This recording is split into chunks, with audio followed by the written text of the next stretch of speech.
All So, right. Joshua, tell me about you. Tell me about 𝗏𝗏 Insurance and Risk Group and how did you start your business? So I've been out now just over 2 years on my own with 𝗏𝗏 Insurance and Risk, and it was born out of a desire to, I guess, do things a little bit differently to, how some of my previous corporate jobs wanted me to do the job. I didn't see clients as just a paycheck. I saw them as people who were investing in their futures and their assets, whether it be their house or their business or their commercial property or vehicle fleets. And I wanted to really have a business where I could choose to talk to clients and actually help them to manage their risk, not just sell them an insurance policy. And so the corporate sort of mantra was often, this is what they want, or this is what they need, just sell them what they, but as with anything in life, if you're not an expert in it, you don't know what you want or you need. And so insurance is very much in that category. So sometimes you would come and ask me for something and it's not right for you, but because the mantra was just get the sale across the line, I would be pushed into trying to sell something that wasn't really the right thing for you. And you could have taken some other steps and maybe not bought an insurance policy and you would have been better off, Yeah. So for me, it was around a mantra of doing the right thing by my clients and, having that flexibility with the young family as well of, putting family first. So, I concentrate heavily on, my family and what they need from me, as well as still trying to then meet the client's obligations. That's amazing. Yeah, I know we had a coffee the other day and we're talking about that. It's very good you put family first. Yes, I think it's a good well, thing. look, you can always find more clients. You can always have more time for clients, but you can never have that time back with your family if you lose it. So, True. I work hard, but the hard work is so that I can then spend a weekend with my family or go away camping, as or those sort of things. So, yeah. Awesome. So one thing, like I have a cybersecurity company, as you know, and most people watching this also know. One of the things sometimes we struggle to explain to people is why do they need a cybersecurity insurance and what actually covers, because it's so hard. So then what we usually do is we partner with people like you and get them to explain why they need and what does it cover. So what does a cyber insurance actually cover? Yeah, so look, I think as with most things IT related, there often are a number of misconceptions that people have in their head. And so, when I talk to a client about cyber insurance, their number one thing is, oh, well, that'll cover ransomware. And yes, a cyber insurance policy does cover ransomware. But quite often they forget about the other losses that come with not being able to have access to their IT infrastructure or their computers, their phones, laptops, even tablets and iPads. So, with a cyber insurance policy, and particularly a good one, and we might talk about this a bit later, but with a good cyber insurance policy, you're covering not only those very, data breaches, ransomware, those very common sort of things that people understand, social engineering threats where someone's pretending to be someone and you pay some money to the wrong account and that sort of thing. It also extends to covering your business interruption. So, most businesses these days, whether they like to accept it or not, have a huge interruption to their business, even if it's only for 2 weeks, because of a cyber event. And I mean, if you were to put your hat on and go, well, what could I lose if I was down for 2 weeks and not operating? Most of us would agree that that's a substantial loss. That's what I ask to the customers. I ask, if today you would come to your office and you cannot access any of your digital computers, laptops, tablets, whatever, phone, you lose access to all your correspondence that you have with your customers, what would happen to your business? And then you can see, the maths going in their heads and thinking about, and then, oh, wow, yeah, I had to think about that. And that reality is, how much money do you make on a day and how that affects your business? And there's even some scenarios when I get into it with clients where even with the best backups and the best systems and the best IT support at your end, it can still, you know, take you a couple of days to roll everything back out to get the right computer equipment. I mean, it's one thing to say, oh, well, I can just go and buy another laptop, but that's assuming that a local store has a laptop in stock that's of the specifications that you might need for your business. You know, even for myself as an insurance broker, I need to have a certain amount of RAM. I need to have a certain CPU to actually be able to use some of the systems that insurers use. And so, you know, if you go into like a worst case scenario, for example, for a graphic designer, well, you might be using a very high-end Apple Mac computer, but you've got to then hope that the local Apple store has one in stock for you to be able to get back and reestablish yourself. Otherwise, you might have to wait a day or two for shipping, and then you might have to still spend a day setting it up, reinstalling your programs, re-logging into everything. Assuming you got the access to it.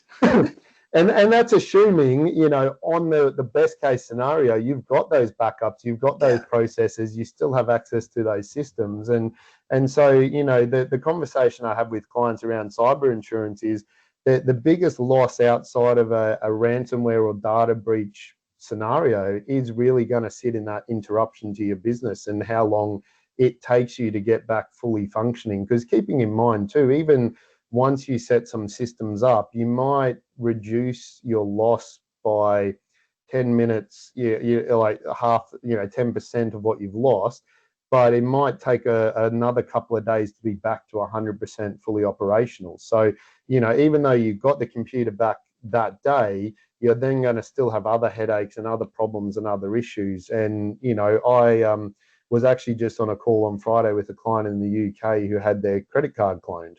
And, you know, that is interrupting their entire operation. They lost $50,000 through a credit card clone, and that's interrupting their entire operation, you know, still 3 days later. Even though the bank's frozen that card and all the rest of it, there's all these automated payments that are not going through now and interrupting services because systems get shut. I mean, it's just been an absolute nightmare. And we're talking 3 days later, you know, and they're still dealing with interruptions and workflow problems and stuff. So cyber events can really have those big impacts in that interruption space. And then the other parts that people forget about is all the legal compliance that's, you know, coming into it now, and the PR side of it. I mean, if you're a business who prides itself on dealing with customers in an online space, or, you know, you're an online retailer, for example, well, the PR can be an absolute killer for you if you don't handle that correctly. And so cyber insurance allows for engaging with the right legal professions. So, you know, how do I notify my clients that there's been a data breach? How do I make them feel secure that we're taking the right steps to protect their interests and look after them? But then how do I also get that message across in a way that doesn't see me dragged into a current affair style interview, or, you know, because the media loves a good story, and they love, well, yeah, 1,000 client data records have been stolen and 100 employees' tax file numbers, and, you know, they're going to love that. It's a disaster, isn't it? If there is a disaster, they put on the news. If it's really bad, they put on the news. They don't say, you don't see in the news the good stuff, you know? No, correct. And they're never going to paint you in a good light, because it's sensationalized to make it sound worse than it is. And so, again, with clients, I say, you know, if you had to go through this, do you have a PR firm you engage? 90% of us wouldn't know a good PR firm if we tried. You know, we're not in that business. We're in the business of doing what we do for a living, and not managing, you know, not managing public perception. So all of these sort of extra covers that people don't realize are in there are really important as well, because, again, the average cost for an SME last year, so 2023, and again, some of the data it takes time to flow through to us, but the average cost in 2023 for small business in a cyber event was around about the 85 grand mark, including the interruption, the PR costs, the legal costs, the fines and penalties, all these things built into it, not just restoring the data, you know? We went through a presentation, so I had to present on one of the groups and went through all this data that you're talking about. And it's scary. People are looking, what, all that amount of money? And I said to them, like, I don't even believe that this data is correct, because that is based on data of people that's reported, right? Yes. But the Yeah. amount of people that do not report, and I've been involved on a company that has been hacked. So they contact us because they had been hacked. So it was a ransomware attack. And then we engage with the cybersecurity insurance, we engage with the forensics team and everything. And took us like, we started on Friday. By Monday, they had their systems back up and running. We work over all the weekend, the 3 nights. But the engagement with the insurance company really started on Monday, Tuesday, and forward. It's how do we communicate to our customers? Let's see if there was any data breach. And reality it was a big company and was no data breach involved. So no data was extracted from the business. They didn't have to notify anybody because there's no data breach. So that number, it's way lower than it is. Like it's, if I'm mistaken, every 2 minutes or something like that, a business is hacked in Australia at the moment. It's ransomware attack or something like that. And you're right, it's terrifying because again, that's the reported. So that's the people who actually have a cyber insurance policy, and you know those figures get reported. And then it's the people who the notifiable data breach laws are applicable for, and so they have to notify that, hey, we have been breached, we have had an event.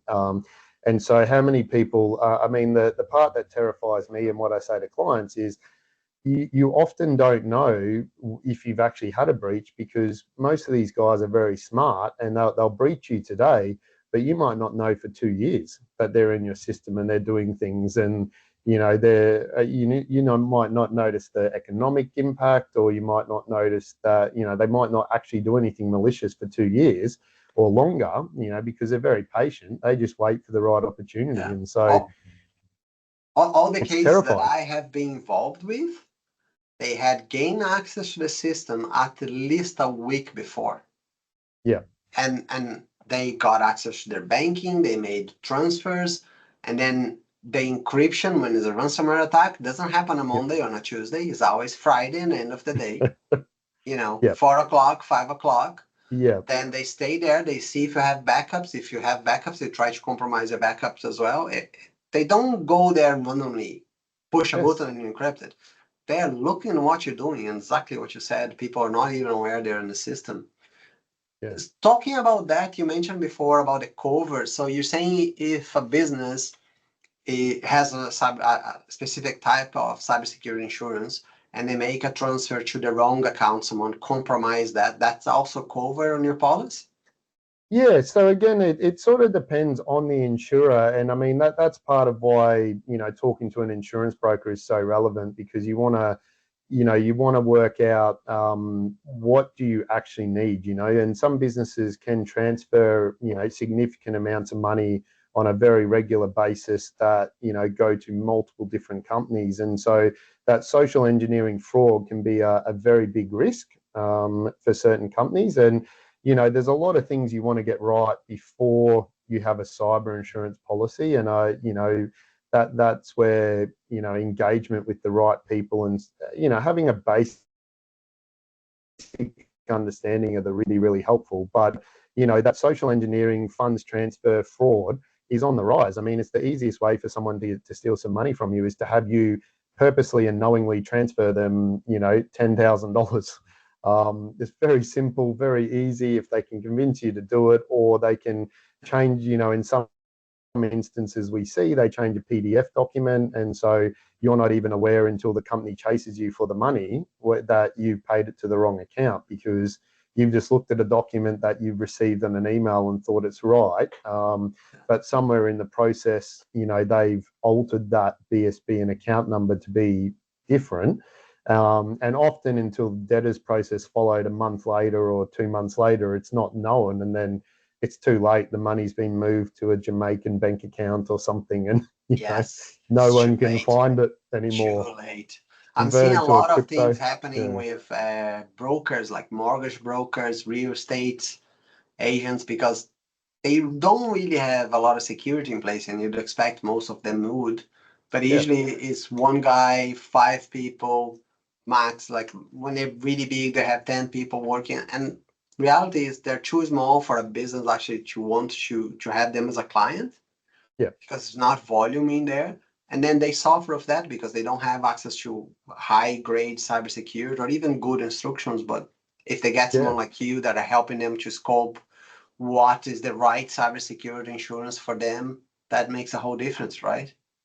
Yeah, absolutely. And I mean, look, in terms of the offerings on the market, there are so many to choose from. You know, there's insurers that will, you know, provide you with some active monitoring in the background, which again, you know, my recommendation is if you have a legitimate IT support team to work with, that you're better off taking their product, you know, than the insurers. But if you're a smaller business without those kind of capabilities, like you say, something like the active monitoring of your website domains and email addresses and stuff is very helpful.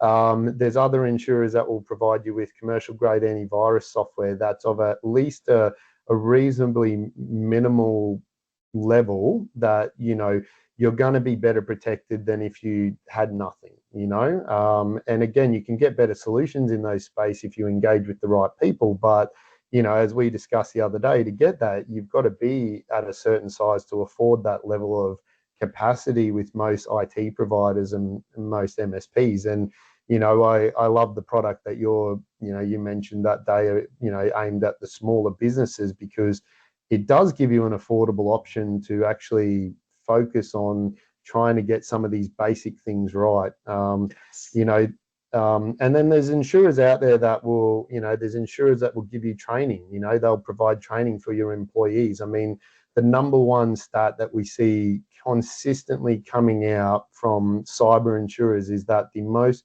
common type of claims can be traced back to a human error. You know, we've clicked on an email link, we've, you know, not double checked a piece of information. You know, we've downloaded a file we shouldn't have downloaded. They're the most common claims involve someone doing something they shouldn't have done. And more often than not, it's a, you know, it's a lower level employee.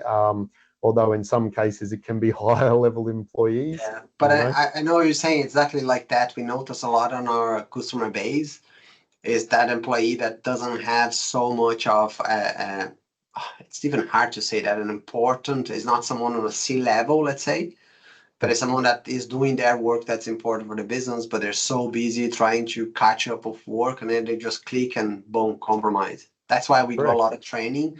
So we create phishing campaigns inside the business. So if they click on a link, say, hey, click on a link, hey, here you go. You have to do this little course, takes 5, 10, 15 minutes. Yeah. Then the person is more aware on how to identify those things, because it's about education, being aware. Absolutely, and I mean, it is one of the number one things that I talk about with risk management is that awareness and that knowledge to, you know, train your staff, new staff, you know, train them in what systems you do use and what those systems look like, and then also train them in, you know, a culture, I guess, or bringing in a culture of it's okay to question it. You know, if you get an email from me as your director, but it doesn't feel quite right, I would rather you double check than you just click the link that I've, you know, because if I've never sent you links before, you know, maybe it's not legitimate, maybe something's happened, and you know, it can just appear to be a phishing email. But the, you know, with the advent of AI and where it's getting now, what we're seeing more and more is, you know, like I grew up in an age and an era where there was always a spelling mistake or a grammar error. You could pick up on these false emails fairly quickly. But with AI now, they can train them to talk like you. You know, if they've got access to 10 or 15 emails,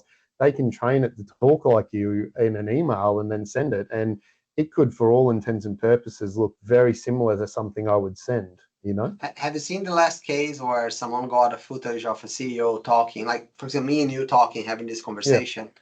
They record, and then they can make myself talk Mandarin, Russian, German. Oh, wow. Like, and it looks really real, and is available for anybody. And that could mean that I could be pretending to be the CEO of company X and say, pay this right now. And usually there is an urgency with the requests. Yeah. And then the person goes there and pay because they had a video call with their CEO or their manager. So you have to have more ways to validate everything. Put through a system, have a multi-factor authentication. perhaps even calling directly on the phone, or going to the person's office and just double check, triple check, because it's getting scary. Oh, yeah, and it's I mean, one of the big questions that the cyber insurers do look for is around the, particularly when we're asking for cover on the funds transfer and the social engineering.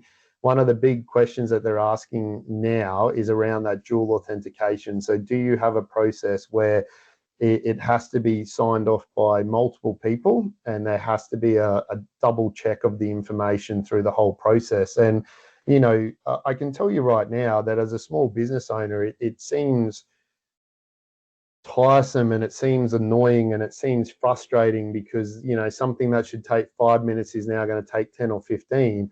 But I can also tell you that the time spent to have to deal with what happens if you don't do that process and you transfer 10 grand to the wrong company, it is so much more time. You're going to spend hours of your life, and even with an insurance broker helping you, there is going to be so much time and energy spent on your side, if you have good insurance, still to deal with that process and go through it. If you don't have good insurance, well, it's just going to multiply exponentially, and then you're going to have a financial hardship hit as well. So it's, it's so, like, for me, even if you have good insurance, even if you have a good broker like myself who's going to help you through that process, and a good IT support team like yourself, Chris, it's still going to take up time and energy on the client's part, because we can't talk to the banks. We can't talk to the, we can't do those bank phone calls for you. We can't, talk to your CFO. Like, there's all these things that you have to work out internally and do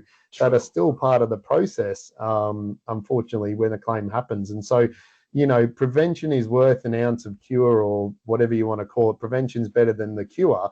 And in most cases, my strong recommendation to clients is, look, get your IT security right to the level and the budget that you can sustain before trying to retroactively fix a problem that's happened. You'd rather the building didn't burn down. So put some smoke alarms in, put fire sprinklers if you're a high-risk business, do all the steps you can do before it burns down, because once it burns down, you've got bigger hassles and bigger issues. And it's the same with cyber.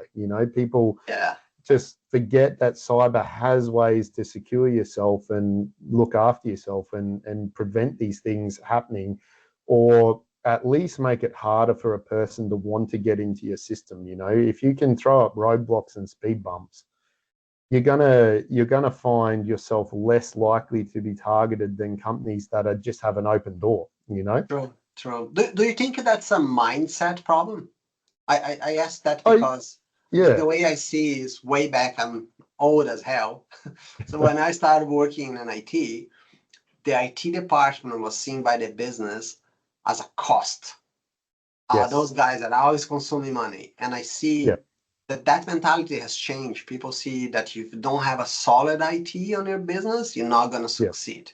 And I've seen this shift with cybersecurity. I think when people think about cybersecurity, they think about cost. They don't see it as an investment. They don't see it as a return of investment. Do you agree with this statement? Yeah, absolutely. And I mean, if you take that mentality, because you're 100% right, that's what I see with clients as well. And then you throw in the Australian attitude of, oh, she'll be right, mate. Like, we'll be right. Like, oh, well, my kid is pretty smart with computers. He'll help me out. Or my nephew is doing for me. Yeah, correct. And I mean, it just it completely belies, it completely ignores, I guess, the reality of the world situation that we live in. I mean, most businesses that we're talking to here today are never going to be able to afford the security of a NASA or a Telstra or a Medibank. But I mean, of those three, they've all been hacked in recent years.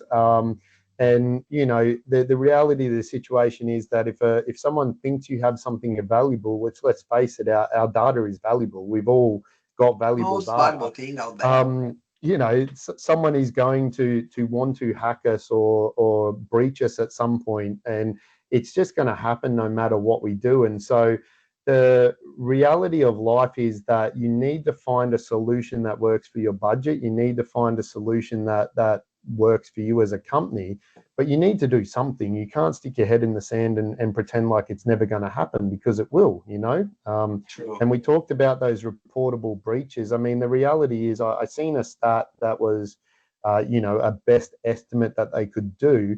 But the best estimate they could do was something like 1 every 8 seconds, including the non-reported, is what they believe is happening in Australia at the moment from a cyber event. Now, it's a very, you know, I don't know how the actuaries work that out, but that's based on what's reported, what they think is happening underneath it. And, you know, when you think about that 1 every 8 seconds, well, there's only 25 million people in Australia. So, you know, if there's a breach It's 1 every 8 seconds, there's, you know, it's not long before it's going to come to you. And so if you've taken steps to prevent that or to make it harder, you know, and again, I'll use the building analogy, but if you put deadlocks on your doors, people aren't going to break in as easily. You know, they've got to then go and smash a window. They've got to break down a wall or break into a roof. You know, they've got to make effort to do it. And so why wouldn't they just move on to the next house that doesn't have a deadlock on the door? That's what I say to my customers, and it's what we see as well happening. So what I say to our customers is, let's prepare the business for when it happens. And then they look at me, well, why I'm hiring you? Like, will happen. You know, if you haven't been yet, you will be. And the question is, how do we prepare for when that happens? And most cases, the more you prepare, less likely it will happen. But one thing that we see a lot as well is customers that have zero defense. And we go and start implementing more defense layers, like spam filter, validations of next generation antivirus and things like that. Then you start seeing the number of phishing campaigns directly to them just lower. And now we even start doing, like, we do some evaluations, we do essential 8, we do score and benchmark them against the basics. And if they achieve, let's say, level 3 or whatever, we give them a badge and they can put it on a website. So then they see it, that they're protected, or that they pass through an audit, for example, and they say, I'm not going to target those businesses. It becomes a bit harder, you know, and the same way that we as a tech company, we look at what customers have in place, the hackers do the same. So exactly what you said. I'm going to go to the neighbor that has left the window open. He has a front locker, but the window is always open. We're going to go there, you know? Absolutely. Well, it's the path of least resistance, isn't it? And so, you know, I sort of view IT security with my clients as about, hey, you're never going to stop a determined person who wants to get your access or steal from you. They're always going to be able to do it, because if they can hack here in Australia, for example, a Medibank or a Telstra, you know, these big organizations with huge amounts of NASA, Pentagon, FBI, CIA. But that's it. You know, all these companies, I mean, that's where WikiLeaks happens, and all these companies can have data breaches and problems that can arise if someone is determined enough to make it happen. And their expenditure is going to be 15, 20,000 times more on their IT security and protection than anything an SME business in Australia could ever spend. But you just don't want to be the easy target. You just, you know, it's that saying of, if there's a lion chasing after us, I don't need to run faster than it. I just need to run faster than you. You know, because you know, I want the lion to get you, and it's busy with you, and I can get away, you know. So it's the same with IT security. You just don't want to be that easy target. And so, you know, there are so many simple steps you can take, and all of those steps can have an effect. When you're talking about cyber insurance, they can have an effect on the options to you, because some insurers, if you're not taking those simple steps, won't insure you at all. And that's a problem. That should be a red flag. Hey, I can't get the insurance. I need to change something. But people don't think like that. No. They think it's maybe like, you know, an 18 years old just got a drive license, and the company doesn't want to insure because he's driving a GTR R32, whatever it is, you know. But the reality is because you haven't done your homework.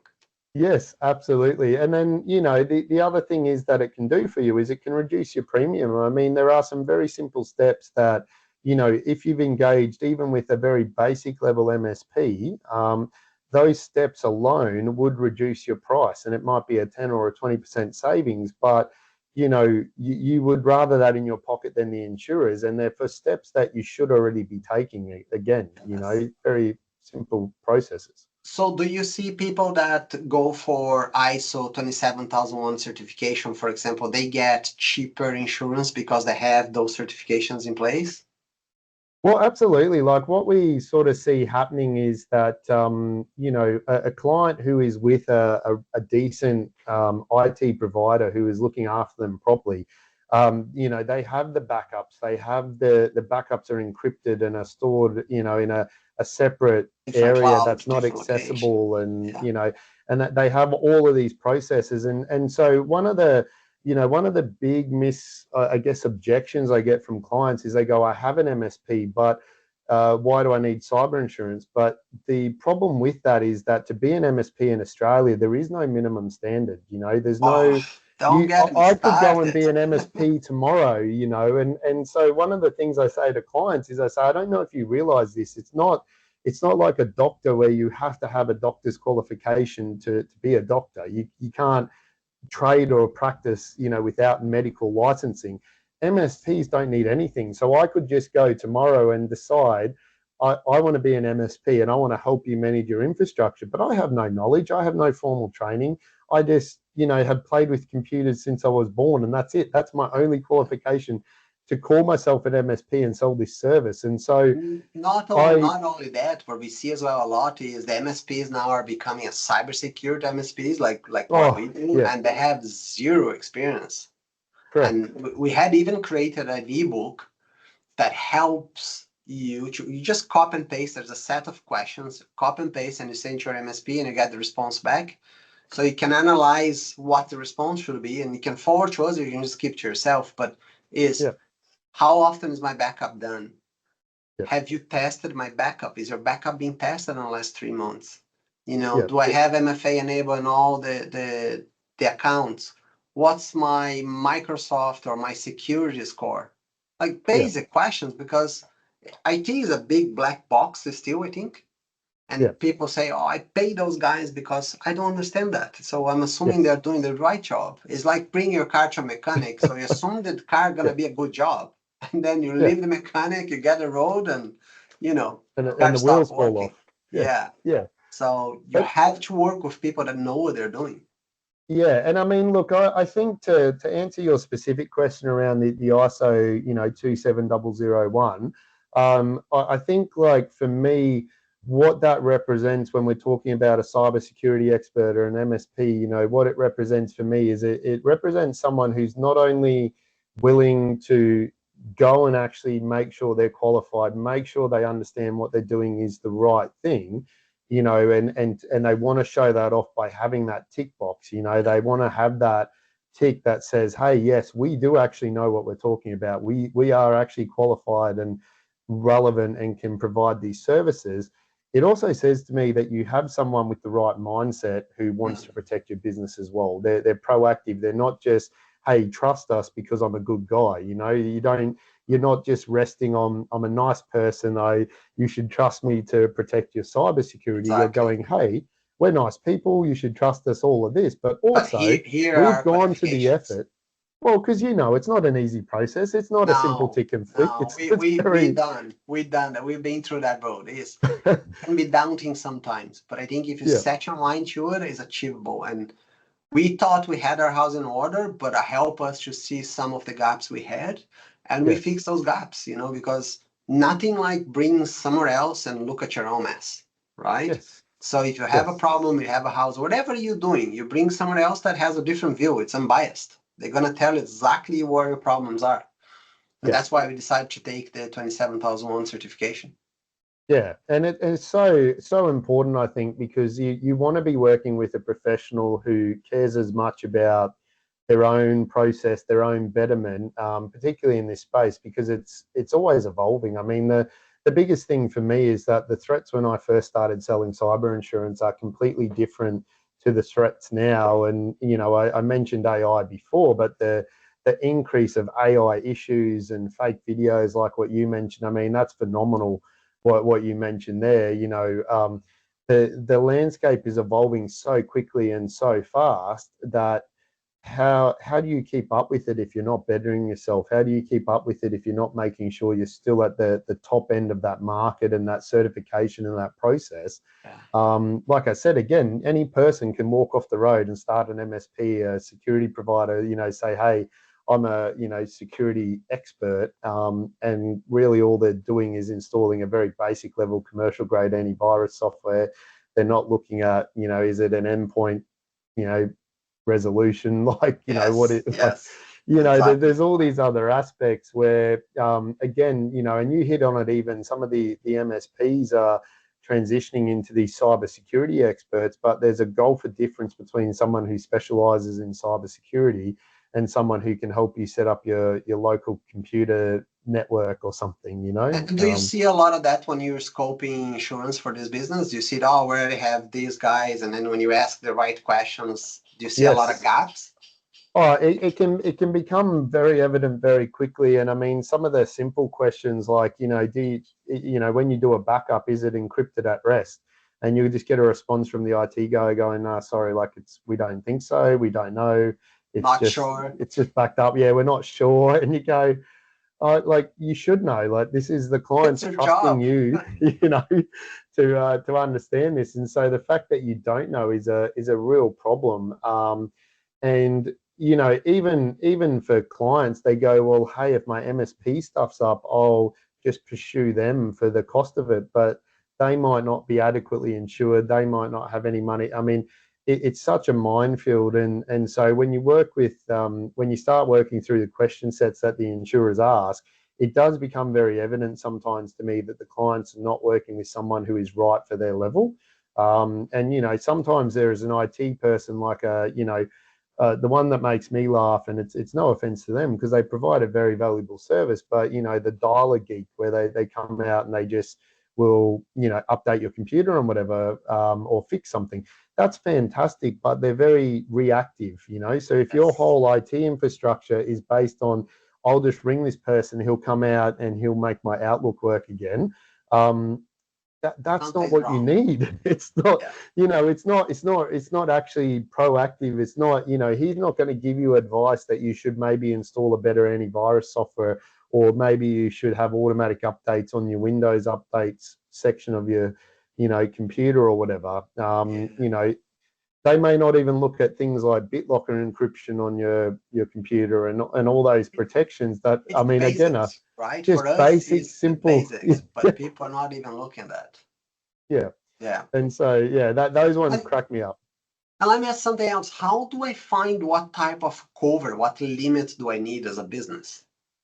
Yeah, so look, this is where engaging with an insurance broker is really helpful to your process, because again, you know, the number one thing I say to clients is, well, let's talk about best case scenario. Best case scenario is you have a breach happen, you're offline for 24 hours, while, you know, you can get your replacement computers, you can back your data up, and maybe you're up and running within a 24-hour window. And you know, what does that look like as a cost to you, across all those aspects we talked about earlier in the chat, you know, so your business interruption, your costs of restoring that data, maybe it's some employee overtime because whoever handles your IT in your business has to work a few extra hours to make it happen. You know, your cost of your IT provider, or, you know, restoring systems, maybe you're locked out of a system and you have to buy a new license, you know, all these things, you know, what's it look like on a minimum case scenario? And then what does it look like if it goes, you know, absolutely nuclear? So what's the worst case scenario? And my preference with clients as a broker myself is I look at quotes on your worst case scenario. So, you know, if it's $1 million potential loss to your business and impact, well, let's get you a quote on $1 million.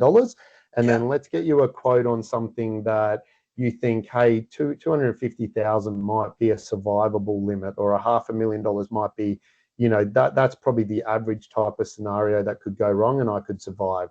So if we quote on both of those options, some instances with clients, because of how they're set up, the price difference is only 10%. So then it becomes very much a personal choice of whether you're happy to pay the extra 10% for the higher limit or not. And in most cases, clients are. They, you know, once they get to that point, they've seen the risk, they go, okay, for 10% extra, I'm happy with it. But in some cases, because things aren't right, systems aren't right, processes aren't right, the $1 million limit might be unaffordable. It might be 20 or 30 grand versus, you know, $500 for a, you know, $250,000 limit. So at that point, it becomes, you know, about the affordability, and the advice then might be, well, hey, invest some of that money into upgrading your IT infrastructure, so down the track we can transition you towards what you need as a limit, but we're at least giving you some initial protection. And look, there isn't a business alive today in Australia that's operating that doesn't have some exposure to cyber. And there isn't a business that doesn't need some level of cover to some extent.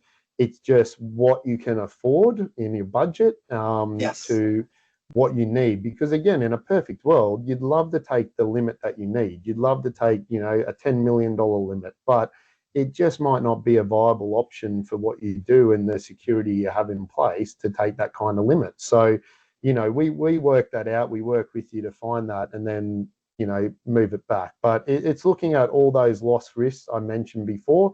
So business interruption, cost to restore all your systems, you know, fines and penalties that apply to your particular industry, and any sort of data breach that you could be exposed to. So again, if you're collecting payment cards and credit card details, well, you're subject to very different fines and penalties than someone who just collects, you know, just collects an email address and a postal address, you know, or something for a client. So again, all of those things play into it, and it's very subjective to what type of industry you're in. But someone like myself as a broker can help you to work out what that is.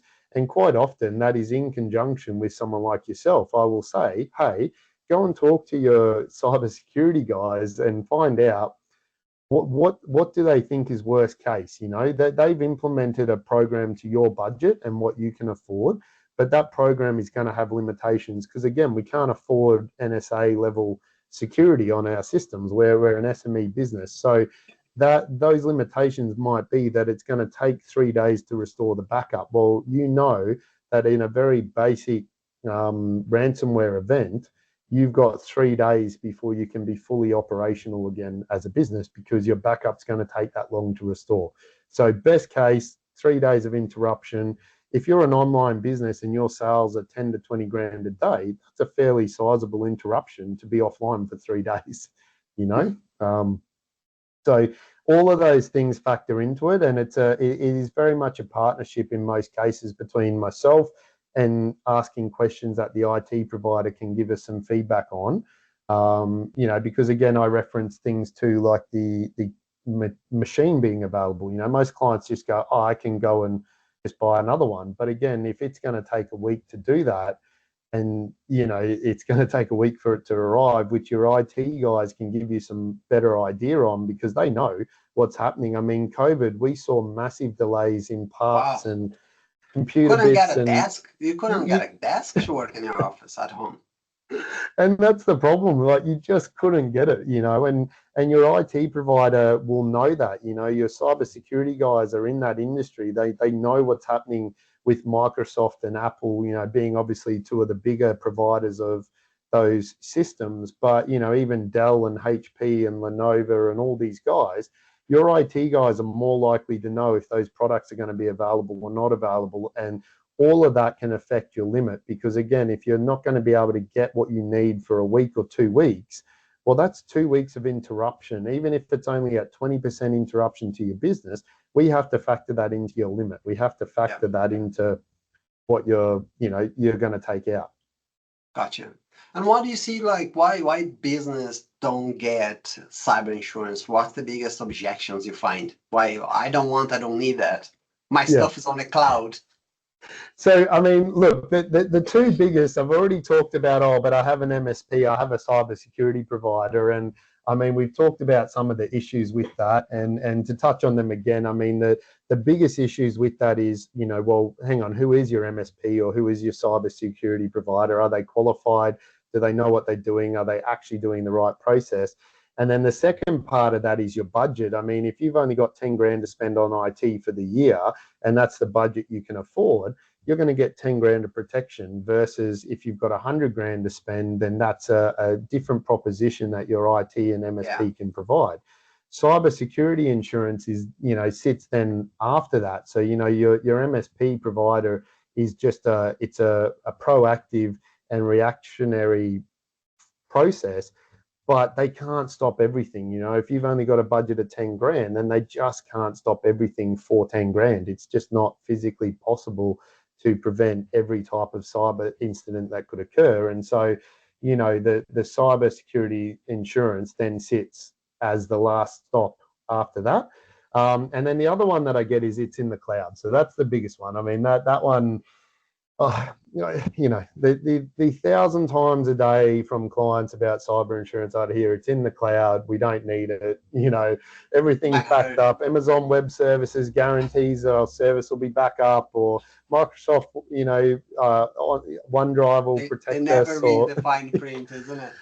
Yeah, it's a huge headache. I mean, the big thing that people forget is that when you say it's in the cloud, all it is on someone else's computer. There's still a physical computer sitting somewhere in the world.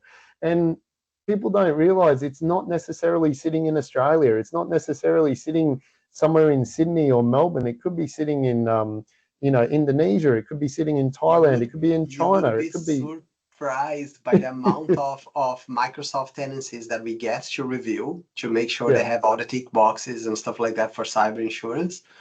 And you look, and the tendency is Southeast Asia somewhere, like they don't even know their data is not in Australia, and that they're subject to Singapore law or Indonesian law or whatever it is that it is. Yeah.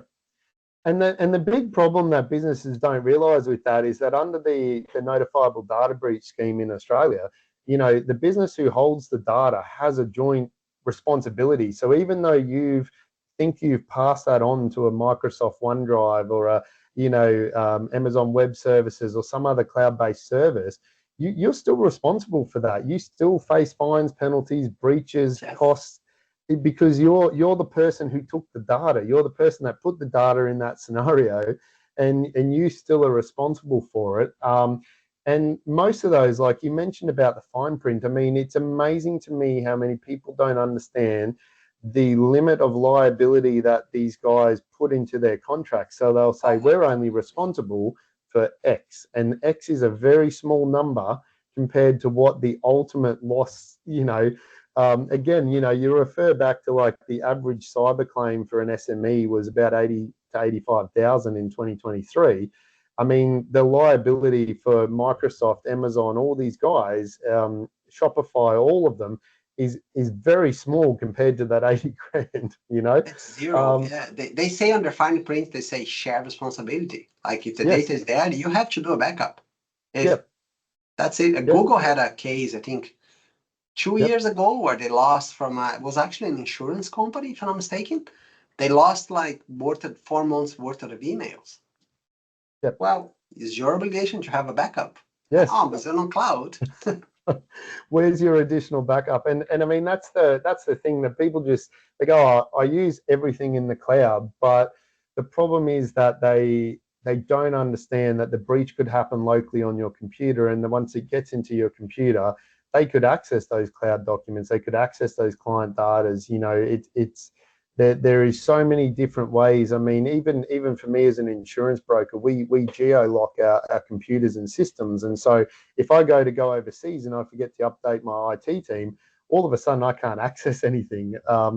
But even that is, there are ways around that now that hackers are learning and able to do.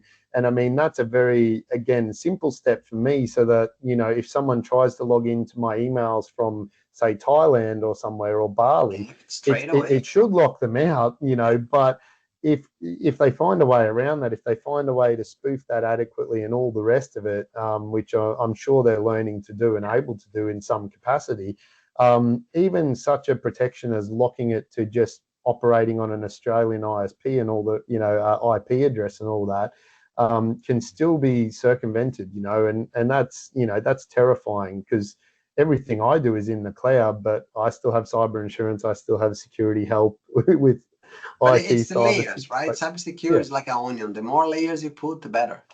That's how it And the should more be. you can be proactive about it, the better your situation is going to be ultimately, you know? If let me ask a different question now. If I'm a small to mid-sized business, what things can I do to be more acceptable by insurance providers and things like that, and reduce the cost of my insurance?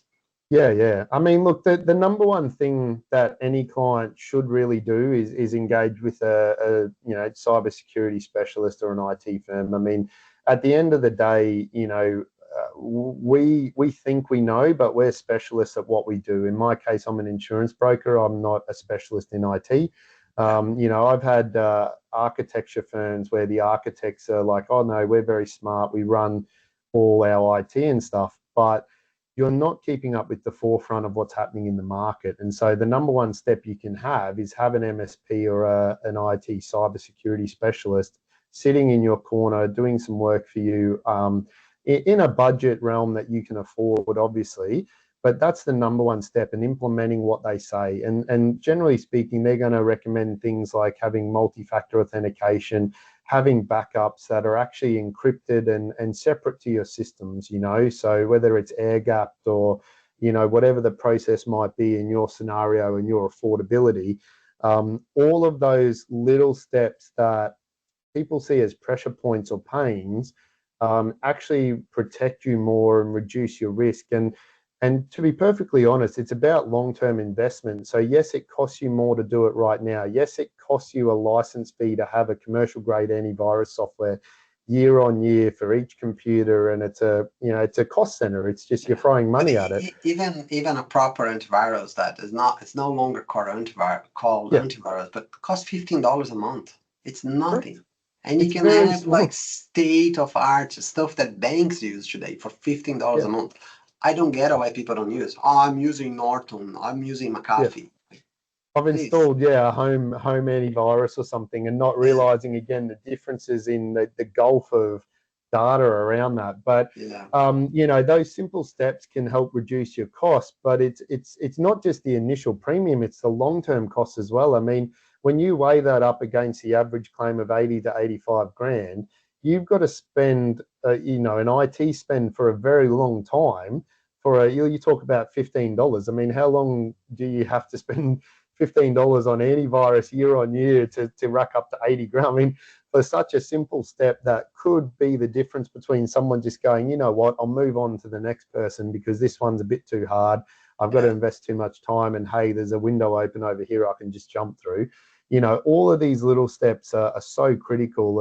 And so, step number one is engaging with a professional who can give you advice and then following that advice.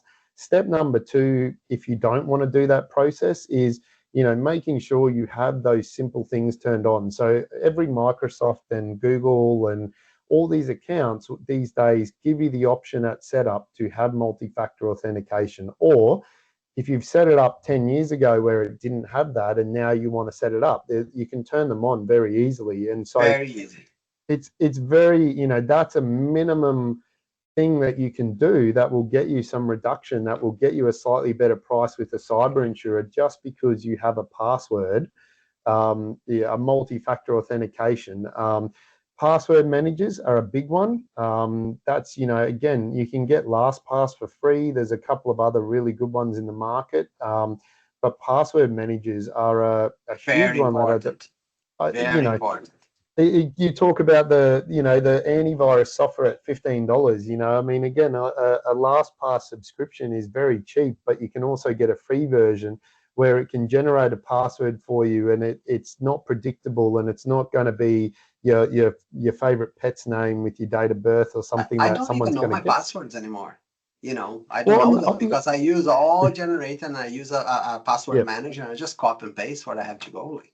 And I get the frustration that clients go through, because sometimes when you can't automatically copy and paste the password and you've got to manually type a 12-digit random string of numbers and letters and symbols, it's a pain in the ass. I get it. But for that very small inconvenience to not have to go through the headaches that I see clients go through when they have a claim, and they don't have, and they could have been prevented by one of these small steps, it is a nuisance, but it's a nuisance that on a comparability scale is so worth the time investment now, because ultimately when it goes wrong, the headaches and the stress and the anxiety and the sheer frustration it will cause you is, you know, it's not worth it. You were better off spending that extra minute to type that password in and being frustrated because, oh, it was a O, not a 0, or, you know, whatever it might be. You know, it's just worth it to have those little steps. And, you know, they say many hands make light work. Well, it's the same principle with cyber, is if you take lots of little steps over time, you're going to be in a better position than if you had just left it till it went pear-shaped and then we're trying to fix it retroactively.